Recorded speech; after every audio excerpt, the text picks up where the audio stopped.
आणि आता एक महत्त्वाची बातमी आहे ती बुलढाणा केस गळती प्रकरणासंदर्भात। यामध्ये आणखी 3 गावांमध्ये 14 नवीन रुग्ण आढळलेले आहेत। जिल्ह्यात आतापर्यंत केस गळतीच्या रुग्णांची संख्या 229 वर गेली आहे। शेगाव तालुक्यातील कणारखेड, गायगाव आणि वरखेड या 3 गावांमध्ये हे 14 नवीन रुग्ण आढळलेले आहेत। या 3 गावांमध्ये हे नवे रुग्ण आढळल्याने खळबळ उडाली आहे।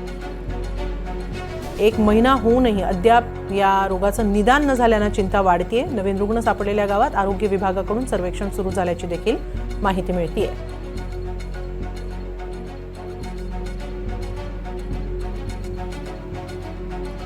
याबाबत अधिक माहिती घेऊया आमचे प्रतिनिधी संजय तिवारी यांच्याकडून। संजय, काय अधिक माहिती?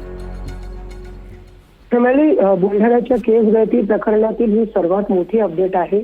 आज अचानक 3 नवीन गावातील 14 नवीन रुग्ण समोर आलेले आहेत आणि ते पाहता आता जिल्ह्यातील आतापर्यंत केस गळतीची रुग्णांची जी संख्या होती ती 229 वर पोहोचलेली आहे।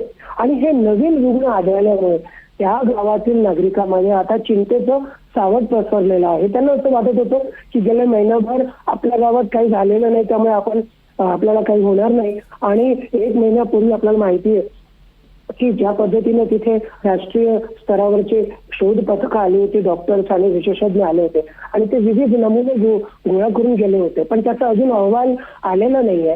त्यामुळे केस गळतीचं नेमकं निदान झालेलं नाहीये। आणि असं असताना अचानक आता आणखी रुग्ण वाढलेले 3 नवीन गावं या बाधित गावांच्या यादीमध्ये समाविष्ट झालेली आहेत आणि त्यामुळे चिंता वाटणं स्वाभाविक आहे। बुलढाणा जिल्ह्यातच आता शेगाव आणि परिसरामध्ये चिंतेचं वातावरण आहे। शेगाव तालुक्यातच जास्त रुग्ण सापडून येत आहेत आणि तिकडे ICMR कडून अजून अहवाल यायचा आहे। धन्यवाद संजय, आपण दिलेल्या या सविस्तर माहितीबद्दल।